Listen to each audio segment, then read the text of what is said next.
દાઠા પંથકના એક ગામમાં ઘરે યુવતી એકલી હતી ત્યારે આરોપીએ આવીને યુવતીને તારા માતાપિતા અને પરિવાર ક્યાં છે તેમ પૂર્યું અવાજ કરીશ તો ગળું દબાવી પતાવી દઈશની ધમકી આપી દુષ્કર્મ આચરીને નાસી ગયેલ જેની ફરિયાદ નોંધાવતા પોલીસે આરોપીને ઝડપી લેવા ચક્રો ગતિમાન કર્યા હતા જેના પગલે દાઠા પોલીસે આરોપી વલ્લભભાઈ વીરાભાઈ મકવાણાને ઝડપી લઈને આગળની કાર્યવાહી હાથ ધરી હતી આ બનાવ અંગે એસપી અસુલ જૈન દ્વારા માહિતી આપવામાં આવી હતી।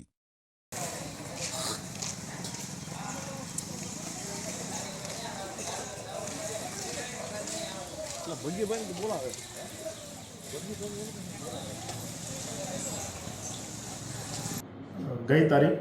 6/5ના રોજ તળાજા તાલુકાના શેડાવદર ગામમાં એક દુષ્કર્મનો બનાવ સામે આવ્યો છે, જેમાં 6 તારીખે બપોરે 12:30 વાગે એક 19 વર્ષની મહિલા સાથે દુષ્કર્મ થયું છે અને જેમાં 7 તારીખે દાઠા પોલીસ સ્ટેશનમાં બીએનએસની કલમ 64(2), 351(3) અને 332(b) મુજબ ગુનો દાખલ કરવામાં આવ્યો છે। આમાં બનાવની હકીકત આ પ્રકાર છે કે જ્યારે ભોગ બનનાર ઘરે એકલી હતી બપોરના સમયે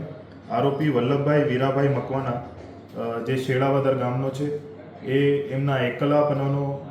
લાભ ઉઠાવીને અને ઘરે જઈ બળજબરી કરી એમની સાથે દુષ્કર્મ આચર્યું છે, જેમાં આરોપીની તારીખ 7ના રોજ ધરપકડ કરવામાં આવી છે